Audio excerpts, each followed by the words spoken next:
sobre la legalidad del sacerdocio,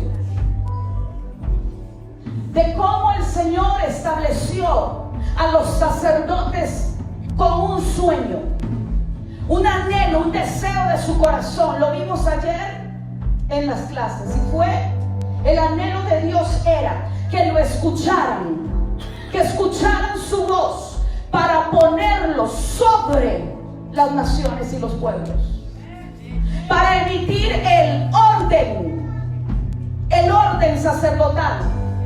En este momento estamos conectados a través del Facebook, porque el Señor me inquietó de soltar esta palabra en las redes sociales.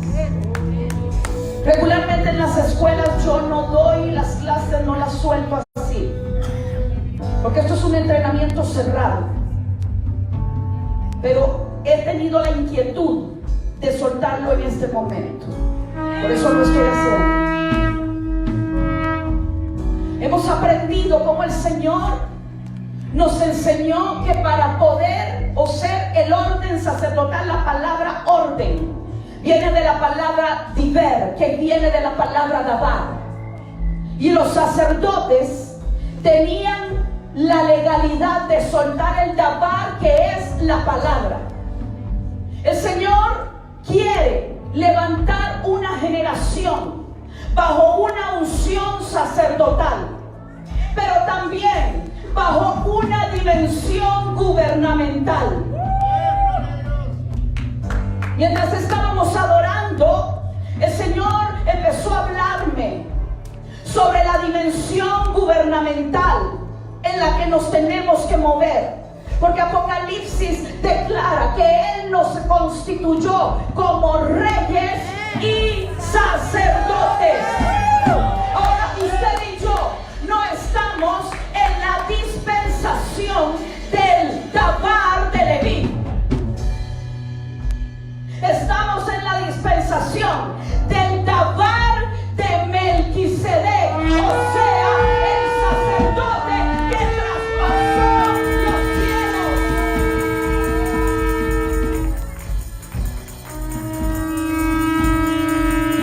Hay una característica, porque Jesús fue sacerdote, pero también fue rey.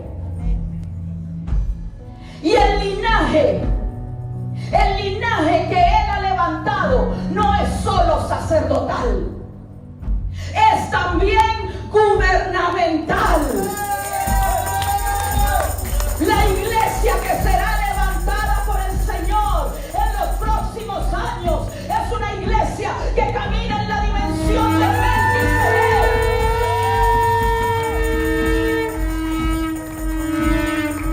Sacerdotes para Dios, gente que camina en integridad, en santidad, en legalidad espiritual, pero también con autoridad de gobierno sobre las naciones.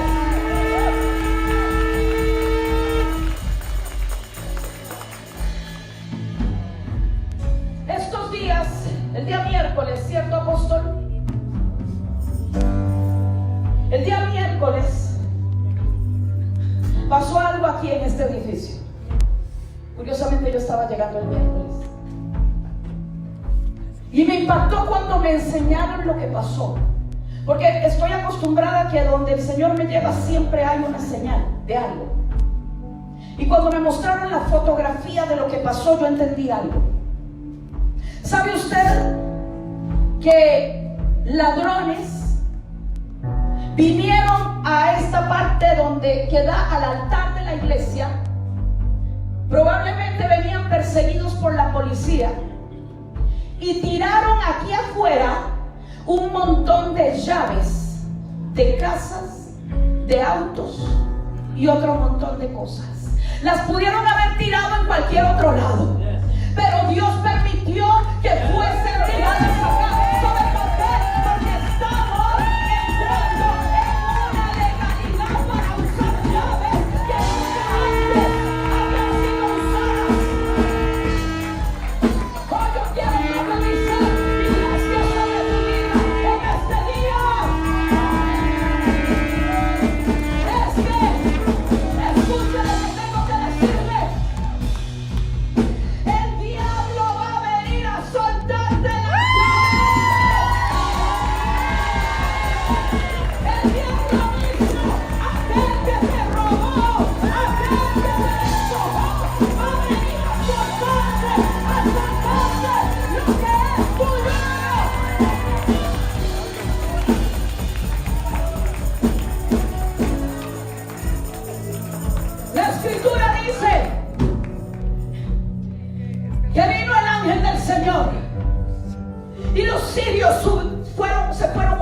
huyendo, dejando el botín de guerra.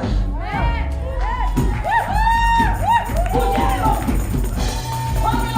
Cuando a mí me enseñaron esa foto, yo dije, esto no es otra cosa, sino que el enemigo dijo, mejor me siento todo, aunque sin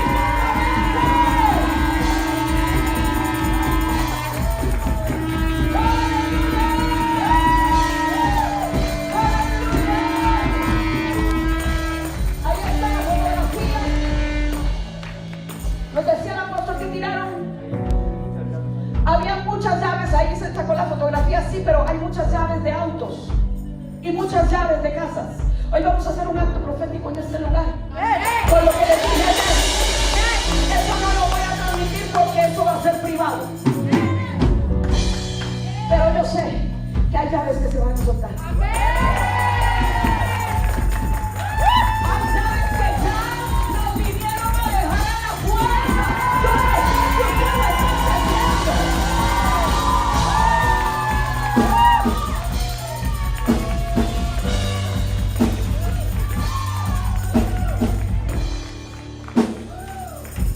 Ayer estuvimos hablando un poquito de Jeroboam.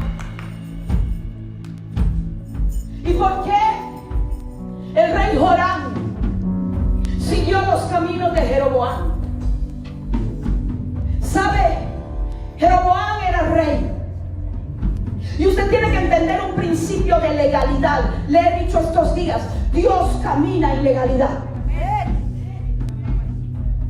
Muchas veces pensamos que son los profetas los que tienen autoridad para ejecutar un juicio, y no es así. Cuando Dios envió a Elías, Elías tenía la legalidad para profetizar, pero no tenía la legalidad para destruir a Jezabel.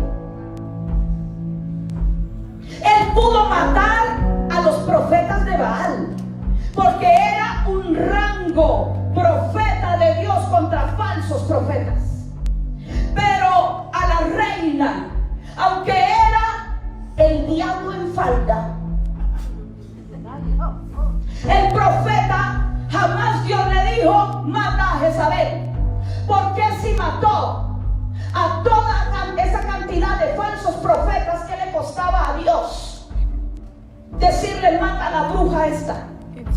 Sin embargo, el Señor jamás le dijo que lo hiciera. ¿Por qué? Por un asunto de legalidad. Y el Dios le dice a Elías, ve, vuélvete por tu camino. Por el desierto de Damasco y llegando, ungirás a Hazael por rey de Siria, a Jehú ungirás para que sea rey sobre Israel. Y Eliseo, hijo de Safat de Abel-Meholá, ungirás para que sea profeta en tu lugar. El Señor literalmente le sacó de los lomos a Elías, al rey que iba a sojuzgar a Jezabel, porque ella era una reina, tenía una posición gubernamental. Dios no podía usar al profeta. Entonces dijo, voy a levantar a uno que tenga la dimensión de gobierno. Iglesia amada, el Espíritu Santo de Dios está levantando una generación con una dimensión gubernamental para poder tener la legalidad de derribar cosas que se han posicionado en sillas de autoridad en medio de las naciones de la tierra.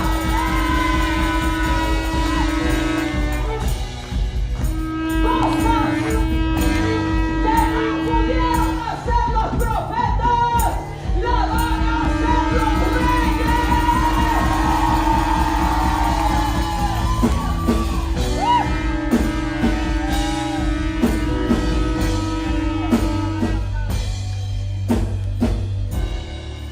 Es tan importante que entendamos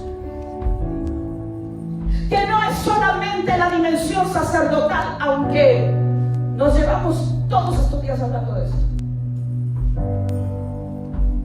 Somos un reino de reyes y sacerdotes. Sacerdotes para ministrar delante de su presencia. Como dice la canción, ¿verdad? Porque soy un sacerdote llamado a ministrar en su presencia. Pero cuando tú entras como sacerdote, a ministrar delante de la presencia del Señor, tú sales de ahí como un rey, sales como un gobernante, sales como alguien que tiene autoridad.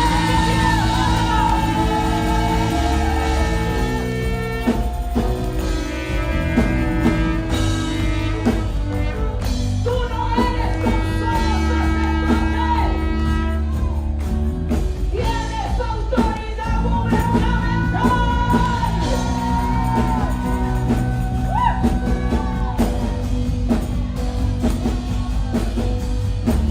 Por eso es necesario, diga conmigo, que en la dimensión del sacerdote nos santifiquemos. Es necesario que en la dimensión sacerdotal nos purifiquemos. Rompamos con todo lo que hemos estado rompiendo estos días, con los pecados de la lengua maldiciente, el chisme, la murmuración y toda esa ilegalidad espiritual para poder tener autoridad de decretar el decreto del Rey.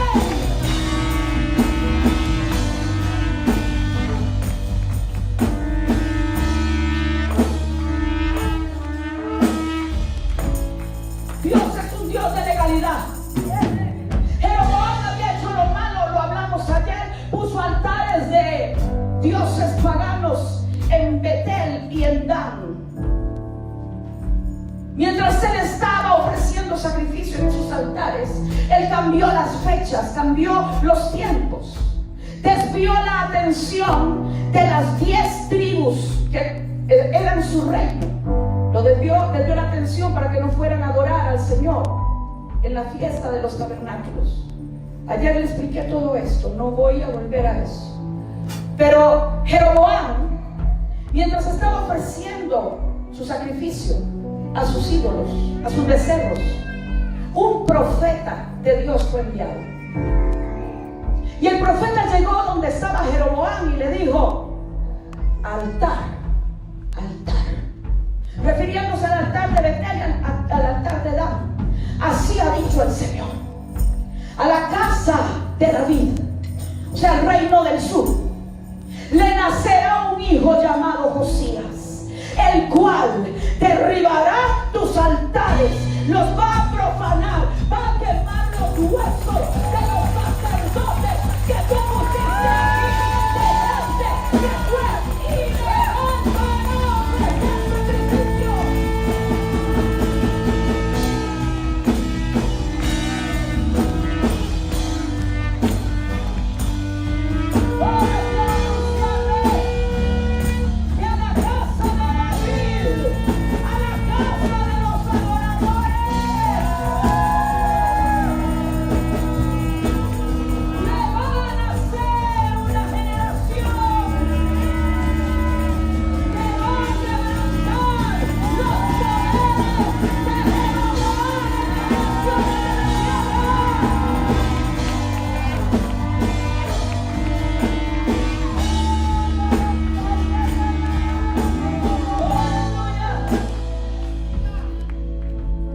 Los años pasan.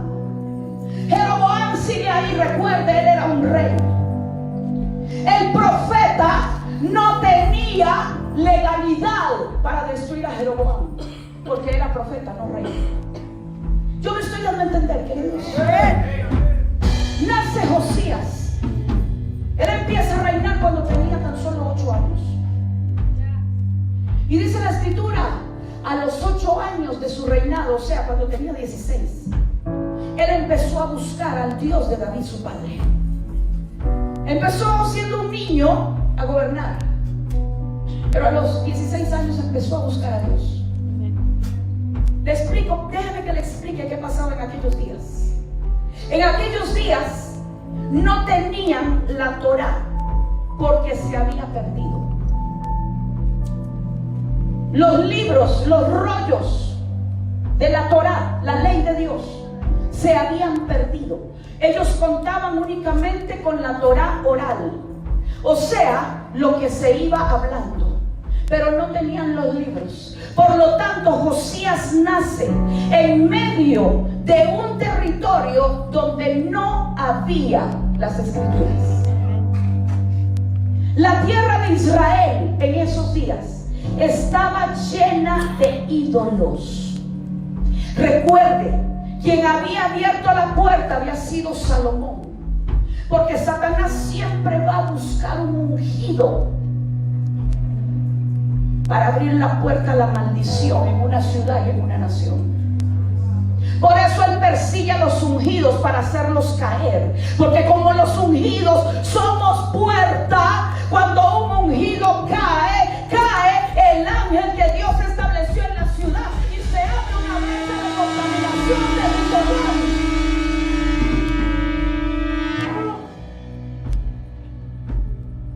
Y lo que se establece de esa manera, solo alguien en el mismo rango lo puede cambiar.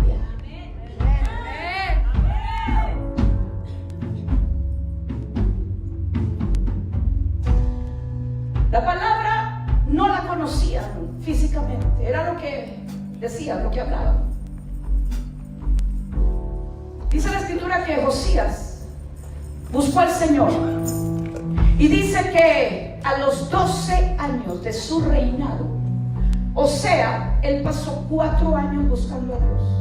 A los 12 años de su reinado, Josías saca sus ejércitos, no para ir a hacer una guerra contra un pueblo o contra un ejército natural.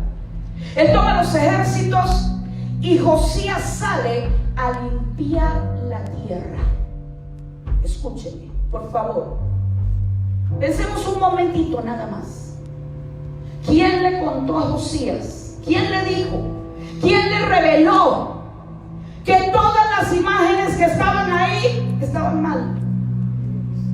Dice que Josías se fue a limpiar la tierra de Israel. Toda la nación la limpió.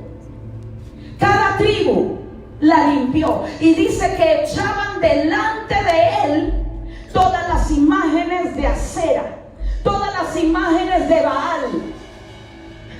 Ese es el primer guerrero espiritual que yo veo tan claro en las escrituras. Él no salió a pelear contra el faraón, no salió a pelear contra ejércitos naturales. Él salió a destronar todo lo que Jeroboam había establecido.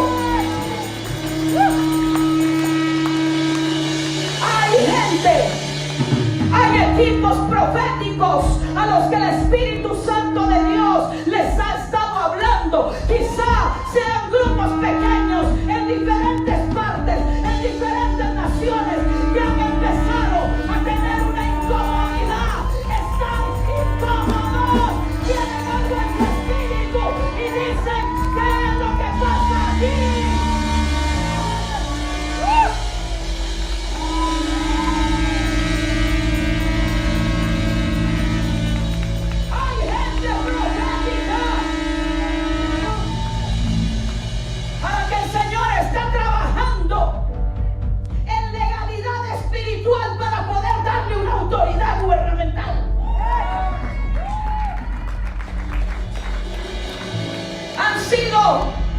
Vituperados, rechazados, porque son los locos de la iglesia. Usted tiene una frente. Vituperados, calumniados, difamados, porque al Padre se le ocurre mandarnos a hacer cosas locas como las que hizo Josías. Él no estaba interesado en expandir el territorio y el gobierno de su reinado. Imagínate qué podían pensar los capitanes del ejército de Josías. Josías los convoca: vamos conmigo. Todos, me imagino que iban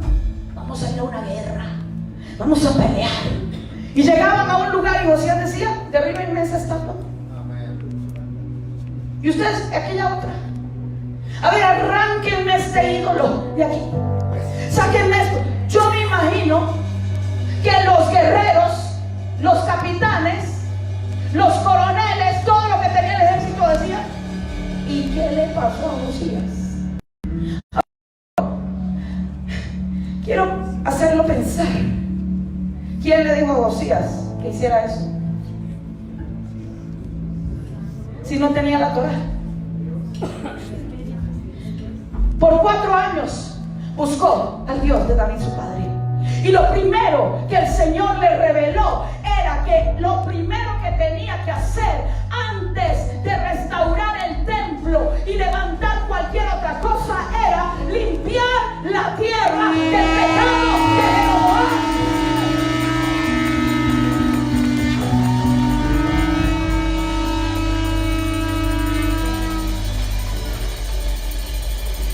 Hoy en día es al revés. Primero queremos el templo, teniendo la tierra contaminada. Y contaminada muchas veces por nosotros mismos. Contaminada por el pecado de homicidio, como se lo dije en la mañana. El homicidio de haber hablado mal de tu hermano, porque contaminaste la tierra. No puedes sanar la tierra cuando eres un murmurador, un chismoso, un calumniador, un difamador. No tienes legalidad. Podrás ir a orar, podrás ir a ungir, podrás ir y hacer lo que quieras, pero no va a pasar nada porque no eres legal.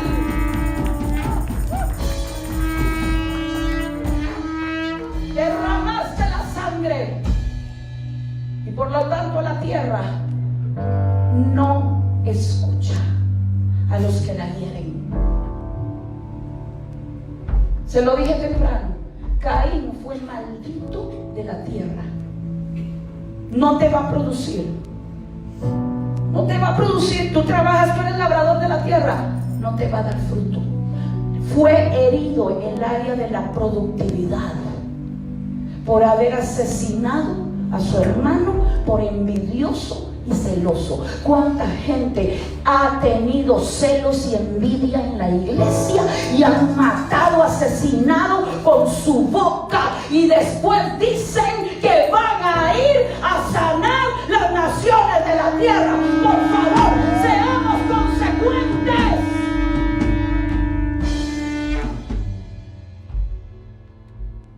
Josías limpia toda la tierra y regresa al palacio. Ahora sí, para que no digan que no leí la Biblia, vamos a ir a Segunda de Crónicas, capítulo 34.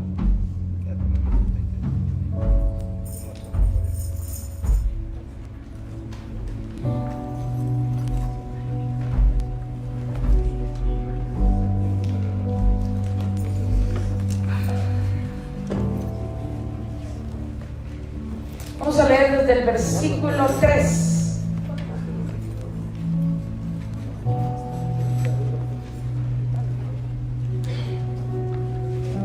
Quiero pedirle a los que están en la transmisión de Facebook que si hay alguna persona que se mete a criticar mis pantalones, mi cabello, mi maquillaje, mis gritos, por favor ignórenlo, no le hagan caso, no le defiendan. No necesito que usted se desenfoque, usted esté enfocado en la palabra. Si alguien se mete a criticar, déjelo solo. Déjelo solo, deje que cometan, que sigan cometiendo ese pecado que se llama la Lashon Hara o lengua maldiciente, porque cada uno dará cuenta de lo que habla. Pero usted no le responda, usted que está conectado, enfóquese en lo que estamos enseñando y lo que el Señor le está ministrando en este momento. Dice la Escritura, hablando de Josías: a los 8 años de su reinado, siendo aún un muchacho, comenzó a buscar al Dios de David su padre, y a los 12 años comenzó a limpiar, diga conmigo limpiar, a Judá y a Jerusalén de los lugares altos, imágenes de acera, esculturas e imágenes fundidas. Derribaron delante de él a los Baales e hizo pedazos las imágenes del sol que estaban puestas encima. Despedazó también las imágenes de acera, las esculturas y estatuas fundidas, y las desmenuzó, y esparció el polvo sobre los sepulcros de los que les habían ofrecido sacrificio. Quemó además los huesos de los sacerdotes sobre sus altares, y limpió a Judá y a Jerusalén. Lo mismo hizo en las ciudades de Manasés, Efraín, Simeón y hasta Neftalí, y en los lugares asolados alrededor. Y cuando hubo derribado los altares y las imágenes de acera, y quebrado y desmenuzado las esculturas, y destruido todos los ídolos, por toda, diga conmigo, toda la tierra de Israel volvió a Jerusalén. A los 18 años de su reinado. ¿Cuántos años pasó limpiando la tierra? 6. 6 años dedicado a la limpieza de la tierra. Ay, escuchen, muchos serán levantados en este tiempo a limpiar sus ciudades de cosas que fueron establecidas. Y lo necesito decirlo así porque así el Señor me lo está diciendo. Cosas que fueron establecidas por gente que ocupó una posición espiritual en la iglesia, pero que se corrompieron, y al corromperse contaminaron la tierra, y por eso la tierra no ha dado fruto en ese lugar. Por eso la tierra ha estado herida, por eso es que no produce, porque gente del reino, ministros de Dios, contaminaron la tierra. Pero el Señor está por levantar a los Josías, que están buscando de todo su corazón, de toda su mente, de todo su espíritu al Dios que hizo el cielo y la tierra, y su compromiso es 100% con Él. No les interesa tener nombre ni tener fama, sino cumplir la voluntad de aquel que los llamó.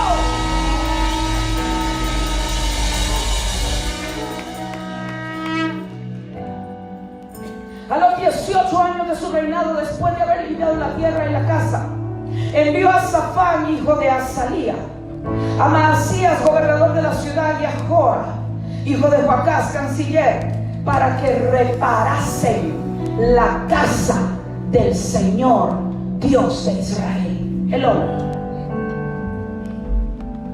cuando volvió de limpiar la tierra, ahora tenía ¿qué cosa? ¿Qué tenía? Tenía legalidad para poder limpiar la tierra. ¿Por qué? Para poder edificar o levantar el templo. ¿Por qué? Porque la tierra había sido primeramente contaminada. No iba a dar el fruto. ¿Sabe que en esos días los israelitas no traían las ofrendas al templo? No había recursos para levantar la casa del Señor. ¿Por qué no había recursos? Porque cuando un lugar está lleno de idolatría, la idolatría, dice la escritura en Jeremías 3:24. Si tienen la versión internacional, les agradecería que me la pongan. Versión internacional. Vamos a leer lo que dice. ¿La tienen? Sí. Jeremías 3:24. ¿Alguien la tiene aquí? ¿Versión internacional? Sí, amén. ¿Sí la tiene usted, apóstol? Sí. ¿Me la puede leer, por favor, en voz alta para que no vayan a decir que yo estoy inventando? 24. Desde nuestra juventud, la vergonzosa idolatría se ha engullido el esfuerzo de nuestros antepasados, sus rebaños y su ganado, sus hijos y sus hijas. El profeta Jeremías, gracias, apóstol. El profeta Jeremías le está hablando ¿a quién? Recuerden que esto es una escuela, yo hago preguntas. ¿A quién le está hablando Jeremías? Le está hablando a la nación de Israel. Y le está diciendo a la nación, desde nuestra juventud, o sea, desde el inicio de la nación, desde los principios de la nación, la vergonzosa idolatría se ha engullido. ¿Qué significa engullir? Significa tragar, pero no de un solo bocado. La acción de engullir es la acción de la serpiente cuando está comiendo. La serpiente engulle la presa. ¿Cómo lo va haciendo? Poco a poco. Ella es recta, tiene sus movimientos reptantes, y a través de esos movimientos ella va engullendo. La idolatría se engulle el esfuerzo de las naciones. ¿Cuántos de nosotros venimos de familias, de generaciones pasadas que eran idólatras? Los pies todos los puedo levantar. Padres, abuelos, bisabuelos, tatarabuelos, tatarabuelos, etcétera, venían de raíz idolátrica, adoraban los ídolos. Ahora, ¿habrá usted escuchado alguna vez que su familia, mucho tiempo atrás, tal vez tatarabuelos, tenían tierras, tenían recursos, tenían sus finquitas, tenían sus... ¿A cuántos? Ahora, ¿cuántos de sus antepasados eran idólatras? Ok, la pregunta del millón: ¿dónde están todas las tierras? No se desaparecieron, están en el vientre de alguien.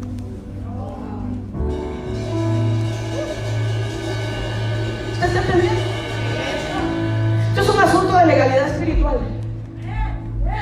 Espere, antes de que se me emocione, déjenme y le termino este concepto.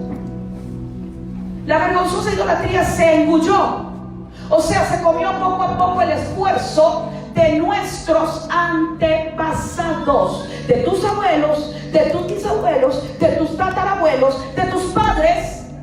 La idolatría se lo comió todo. Se engulló los rebaños, se engulló la tierra, se engulló las finanzas. Pero la escritura dice también en Jeremías capítulo 51, versículo 44. Perdónenme si estoy equivocada, porque mi teléfono está transmitiendo y yo no tengo aquí la Biblia. Sí, gloria, gracias Señor. Léalo conmigo. Visitaré a Bel. Me detengo. ¿Quién era Bel? Bel era el principal ídolo de Babilonia, conocido también con el nombre de Marduk. Era, escuche esto. En el templo de Bel, o en el templo de Marduk, fue donde Nabucodonosor metió todos los tesoros que se robó de Jerusalén. Cuando Nabucodonosor invade Judá, invade Jerusalén, él entra en el templo y se roba todos los elementos que estaban en el templo del Señor, los lleva a Babilonia y los mete en el templo de Bel o Marduk. Pero mire lo que Dios dice: visitaré a Bel en Babilonia y le sacaré de su boca lo que se ha tragado, y no vendrán más las naciones a él, y el muro de Babilonia. Yo quiero decirle a usted esto: ¿a través de quién el Señor hace esto? Ayer se lo dije también. A través del rey Ciro, cuando le dice a su tesorero: ve y saca de Bel toda la riqueza de los tesoros de Dios que está metido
apóstol, profeta, o no.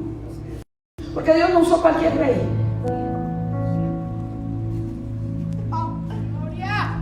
Meteré mi mano en la boca de ver cuál fue la mano.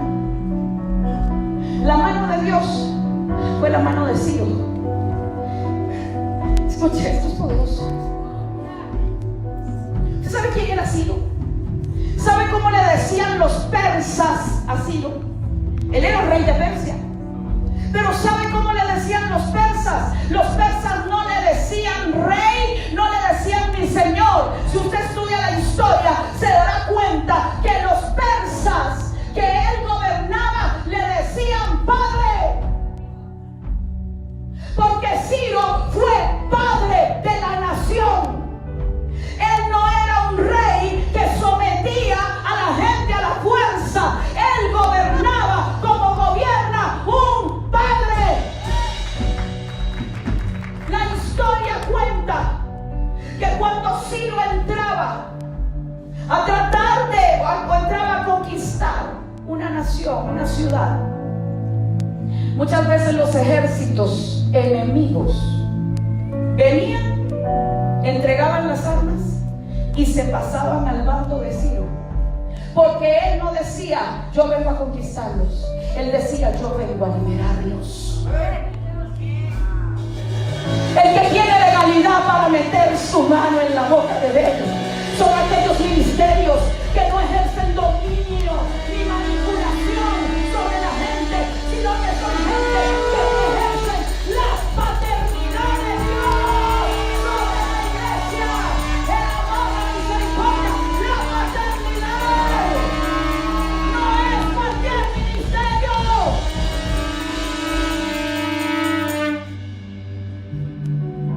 Lo sorprendente de todo esto es que cuando Josías regresa, empieza a suceder un fenómeno.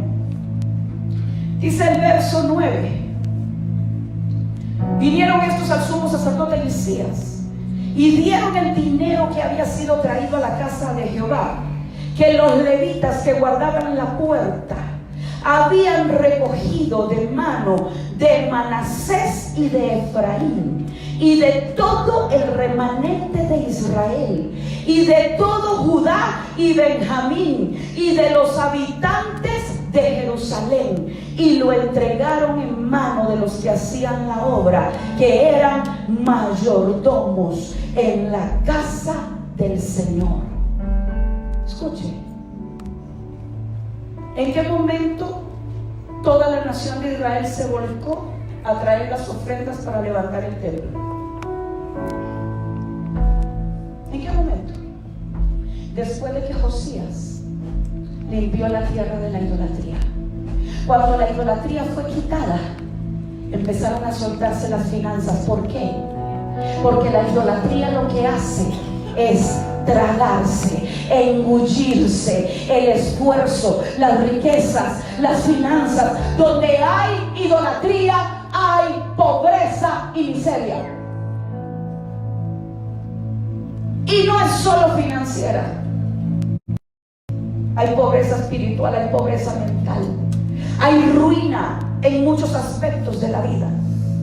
Ahora dice, vamos a ir por favor al versículo 14. Y yo necesito que usted lea esto conmigo, porque es que esto es demasiado poderoso. Esto es demasiado potente. No, pero no de Jeremías, sino de Segunda de Crónicas. ¿Dónde estábamos?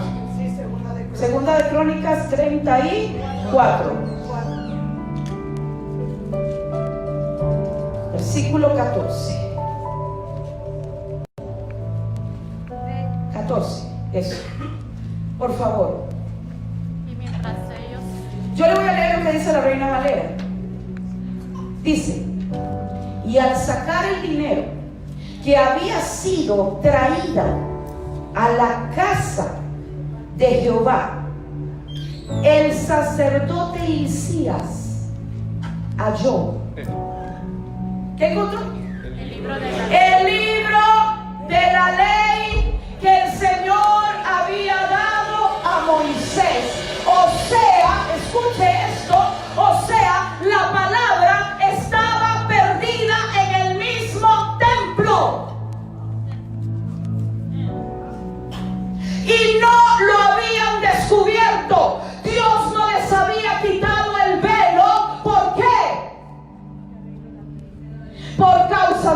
idolatría.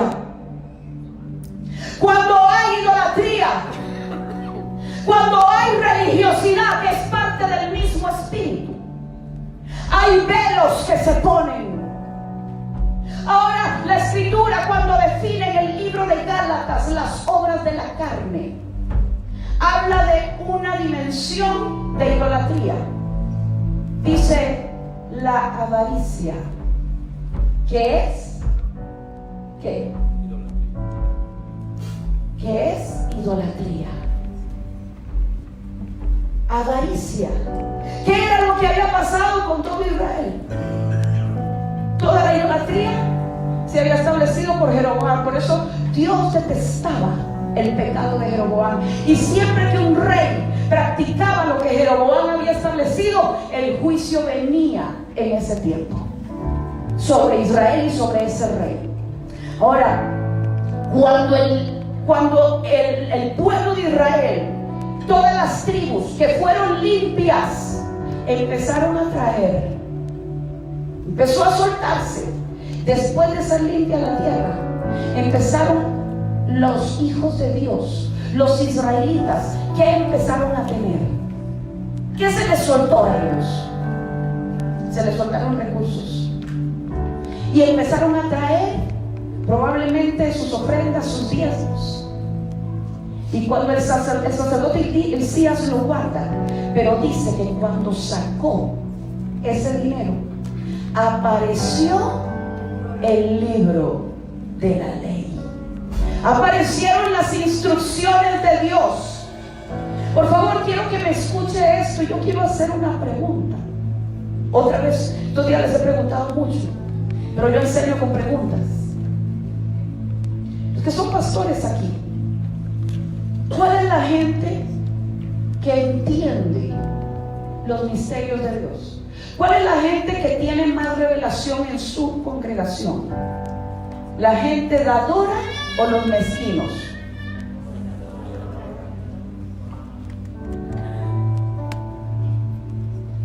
¿Ha visto usted, pastor, que hay gente que en la iglesia no entiendo nada,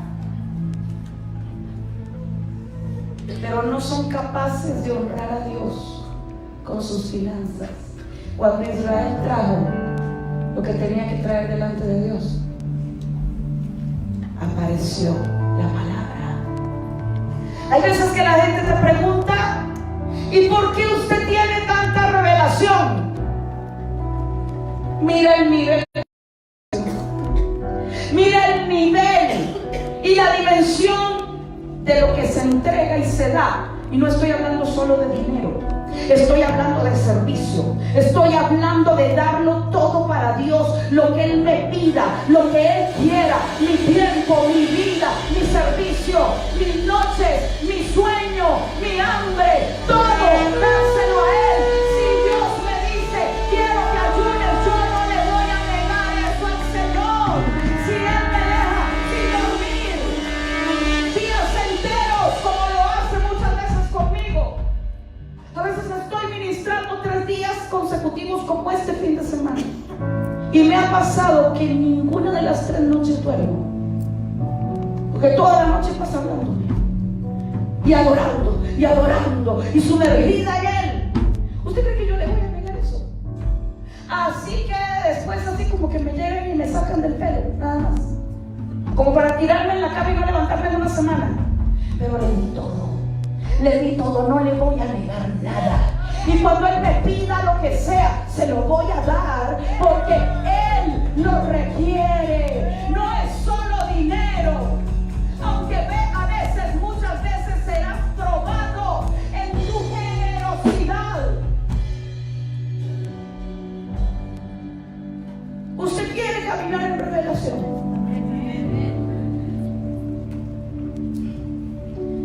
¿Se está preocupando de lo que el templo del Señor requiere? ¿Se está preocupando por limpiar la tierra, sanarla? ¿Usted quiere caminar en un nivel de revelación? Entonces usted no puede ser un homicida que contamina la tierra con la sangre de su hermano. Perdóneme que se lo repita tanto, ya los tengo con la cabeza así. Pero es que es necesario para que no se les vaya a olvidar nunca, y a mí tampoco, por eso me lo repito yo. Para que cada vez que vaya a abrir la boca cuando no la tengo que abrir, el Espíritu Santo me recuerde. Ya le pedí al Señor, le dije, tu palabra dice que pon guarda en mi boca. A mí no me pongas un guarda, ponme un ejército. Para no desbocarme a hablar, a criticar, a murmurar, a quejarme de lo que no tengo que quejarme. Porque yo quiero tener legalidad delante de ti, Señor, para sanar la tierra, para liberar la tierra, para limpiarla de lo que otros establecieron, dañaron, hirieron. Yo quiero ir con el poder de la sangre del nombre de Jesús para sanar, para liberar, para anunciar y proclamar la libertad de los cautivos.